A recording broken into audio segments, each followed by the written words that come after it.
आजकल धर्म के व्यापार करने वालों की बाढ़ आई हुई है। हाँ, बहुत बड़ी फौज खड़ी हुई है उनकी।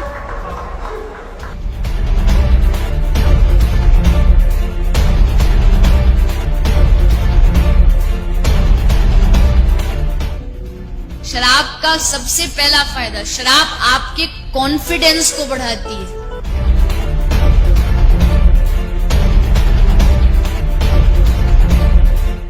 इसीलिए किसी को नाचने का शौक हो पर शर्म से नाच नहीं रहा हो, बस 2 ढक्कन पिला दो।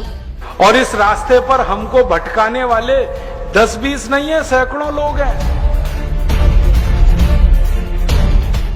कि अगर इस्लाम को पूरी दुनिया अगर स्वीकार कर ले तो इसमें कोई बुराई नहीं है, तो ऐसे हिंदू धर्म को मैं तिलांजलि देता हूं। हिंदू धर्म कुछ नहीं है। और भगवान राम की जिंदगी के वो प्रसंग कभी नहीं सुनाते जो हम में वीरता पैदा करें। सूरत आपकी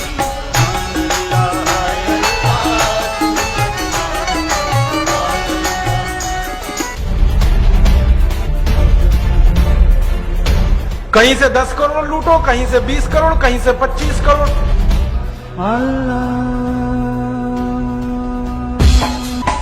तेरी मोहब्बत दिल में है या अल्लाह, तेरी मोहब्बत दिल में है या अल्लाह।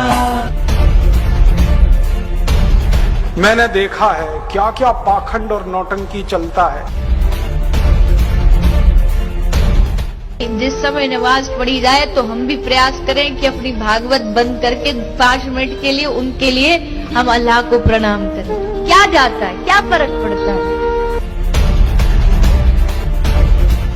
एक आया राम की कथा कहेगा 10 करोड़ लेके जाएगा, दूसरा कृष्ण की कथा कहेगा वो 15 करोड़ लेके जाएगा। मुझे मैं राम कथा में संकीर्तन कराता हूँ और बीच में हरि बोल कराता अली मौला अली मौला अली मौला बुलाता हूँ और पूरी सभा अली मौला का कीर्तन करती है।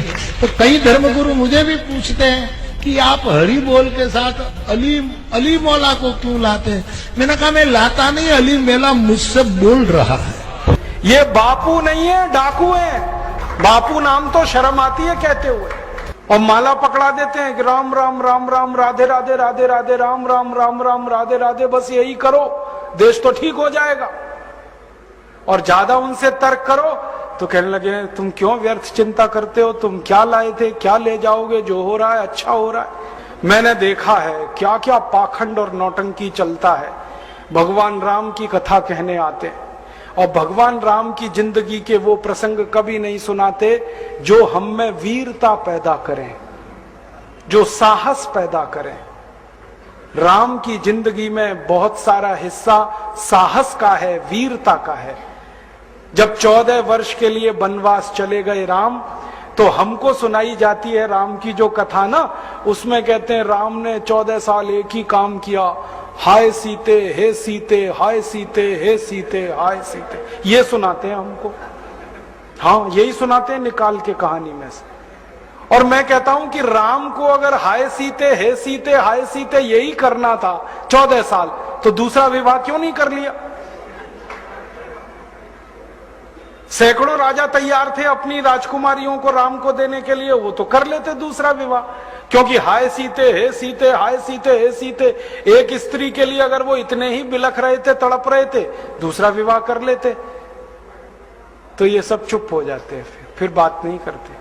फिर मैं उनको रामायण में से निकाल के दिखाता हूं, देखो राम ने हे सीते हाय सीते कहा नहीं कहा ये मुझे नहीं मालूम, लेकिन 14 साल वन में रहते हुए सैकड़ों राक्षसों का संहार किया उन्होंने, मारा उनको और धर्म राज्य की स्थापना कराई। ये कहानी नहीं सुनाते क्योंकि इससे वीरता पैदा होती है। तो राम का जो वीरत्व है वो नहीं सुनाएंगे आपको, उनकी जो कमजोरियां हैं वो सुनाते हैं आपको। और राम कथा जब वर्णन की जाती है तो मंच पे बैठ के आहा कैसे आंसू ढलल ढलल आंसू निकलेंगे, आपको भी रुलाएंगे, खुद भी रोएंगे। किस बात के लिए? हो राम को वन गमन में इतना कष्ट हो रहा है, वन में इतनी तकलीफें हो रही हैं, तो राम की तकलीफों का वर्णन कर रहे हैं, आंसू आ रहे हैं, और ये सारा वर्णन एयर कंडीशनड मंच पर बैठकर होता है। अपने को तकलीफ नहीं होनी चाहिए, राम की तकलीफों का वर्णन कर। एयर कंडीशन मंच चाहिए, एयर कंडीशन घर चाहिए रहने के लिए, एयर कंडीशन कार चाहिए, और चार्टर्ड प्लेन चाहिए आने और जाने के लिए, तब राम की कथा सुनाई जाएगी।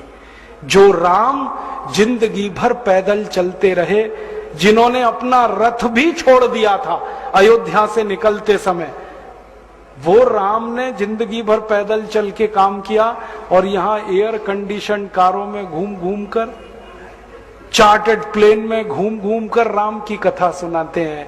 वो कथा वथा नहीं है, वो उद्योग है, व्यापार है, बिना टैक्स का। और मुझे बहुत शर्म है ये कहते हुए, समय आने पर प्रमाण से बात करूंगा कि राम कथा कहने वाले ब्लैक मनी को व्हाइट मनी करने के काम में लगे हुए एजेंट हैं, और इससे ज्यादा कुछ नहीं। और मुझे इससे भी बड़ी शर्म आती है कहते हुए कि आप जो उनको दे रहे हैं दान के रूप में, वो पैसा ब्याज पर उठा रहे हैं वो दूसरे लोगों को, और आपके दिए हुए पैसे से धंधा बना रहे हैं अपना। फिर ऐसे कृष्ण की कथा कहने वाले आ जाते हैं, कहते राधे राधे राधे राधे राधे राधे, और कुछ कहो ही मत, राधे राधे। कंस को मारा, जरासंध को मारा, शिशुपाल को मारा, अधर्मियों को मारा, ये सब थोड़े में, राधे राधे राधे राधे बड़े में। हाँ, क्योंकि आपको कायर बनाना है ना, निर्वीर बनाना है, नपुंसक बनाना है, तो वीरता की कहानी क्यों सुनानी है? तो चुन चुन कर ऐसी कहानियां सुनाते हैं। और मैं आपको बहुत गंभीर बात कह रहा हूं कि ये सारे हमारे देश में जो पाखंडी लोग हैं ना, राम और कृष्ण की कथा कहने वाले, ये सरकारों के साथ मिले हुए हैं, क्योंकि सरकारों ने इनको एक कान में मंत्र फूंका है, तुम लोगों का ध्यान इस तरफ भटकाते रहो ताकि कोई महंगाई के खिलाफ न लड़े, गरीबी के खिलाफ न लड़े, बेरोजगारी के खिलाफ न लड़े, अत्याचार के खिलाफ न लड़े, वो डूबा रहे राधे राधे राधे राधे राम राम राम राम, बस इसी में। और समझाते रहो, तुम क्या लाए थे, तुम क्या ले जाओगे, क्यों व्यर्थ चिंता करते हो, जो हो रहा है अच्छा हो रहा है, आगे होगा और भी अच्छा होगा। एक रास्ता ये है। अब दो रास्ते हैं अपने सामने, एक रास्ता भगत सिंह का, ऊधम सिंह का, चंद्रशेखर का, एक रास्ता हमारे ये धर्म गुरुओं का, पाखंडियों का, जो राम की कथा, कृष्ण की कथा। मुझे बहुत ऑफर आए हैं, मैं आपको दिल का दर्द बता रहा हूं, सच में कह रहा हूं, आपसे नाम नहीं लेता। मुझे ऑफर आए कि तुम कहां बेकार भटक रहे हो, मेरे साथ आ जाओ। मैंने कहा बापूजी क्या होगा उसमें? तो कहने लगे जितना मिलता है वो डबल हो जाएगा। मैं बोल रहा कैसे? तो उन्होंने कहा तुम्हारी वाणी में बहुत जोर है, और मेरे पास लोगों की भीड़ इकट्ठा करने का, मजमा लगाने का तरीका है। मैं ऐसा डमरू बजाता हूं कि सब इकट्ठे होते हैं, और तुम्हारी वाणी में जोर बहुत है, मिलके लूटेंगे, थोड़ा तुम्हारा थोड़ा मेरा। ऐसे खुले ऑफर हैं मेरे पास। और मैं कहता हूं बापूजी माफ करो। क्यों? कहते तुम्हें पैसे नहीं चाहिए। मैंने कहा पैसे ही चाहिए होते तो बहुत रास्ते हैं मेरे पास, यही एक बचा है। पैसे ही कमाने हैं तो बहुत रास्ते हैं, ये एक रास्ता थोड़ी है। बहुत तरीके हैं, पैसे कमा लूं, घर बना लूं, बीवी बच्चे ले आऊं, करोड़पति हो जाऊं, 10 करोड़पति हो जाऊं, 100 करोड़पति हो जाऊं। बहुत आसान काम है ये तो। थोड़ी चालाकी हो तो सैकड़ों करोड़ बनाना बिल्कुल मुश्किल नहीं है इस देश में। फिर अंत में तो वही होगा ना, सैकड़ों करोड़ हो गए, एक दिन डायबिटीज होगी, एक दिन अर्थराइटिस होगा, एक दिन हार्ट अटैक आएगा, मैं मरने ही वाला हूं। तो मरना तो है ही, वहां भी शायद जल्दी मरूं, क्योंकि जब शरीर में तामस वृत्ति आती है ना तो जल्दी मरता है आदमी। जब तक सात्विक रहता है तब तक थोड़ा दम रहता है, तो तामस वृत्ति आएगी, मरना मुझे वहां भी है। तो क्यों ना इस रास्ते पे चल के मरूं जहां सात्विक वृत्ति भी है, मरना है ये तो पक्का ही है, जिंदा तो कोई रहेगा नहीं। तो भगत सिंह का रास्ता क्या बुरा, ऊधम सिंह का रास्ता क्या बुरा, चंद्रशेखर का रास्ता क्या बुरा? कुछ करके मरो ना। मरेंगे ये सब भी, राम की कथा सुनाते सुनाते हार्ट अटैक आएगा, मरेंगे वो भी। डायबिटीज सबको हो रखी है, मैंने देखा है नजदीक से जाके, सब इंसुलिन लगाते हैं, खाते हैं गोलियां, अपनी डायबिटीज नहीं मिटा पाते, दूसरों को उपदेश देते फिरते। ब्लड प्रेशर सबको बढ़ा हुआ है, क्योंकि ये जो काला धन है ना, इसका हिसाब किताब करने में बीपी ही बढ़ने वाला है। सब बीपी की गोलियां खाते हैं, सब डायबिटीज के लिए शिकार है, तो दूसरों को उपदेश देंगे तो मैं भी लग जाऊं, वो एक रास्ता है। एक रास्ता भगत सिंह, उधम सिंह, चंद्रशेखर का भी है। मौत तो दोनों में ही आने वाली है, बस अंतर इतना है, एक मौत ऐसी आएगी जिसको देश और समाज जिंदगी भर याद रखेगा, और एक मौत ऐसी आएगी कोई पूछेगा नहीं।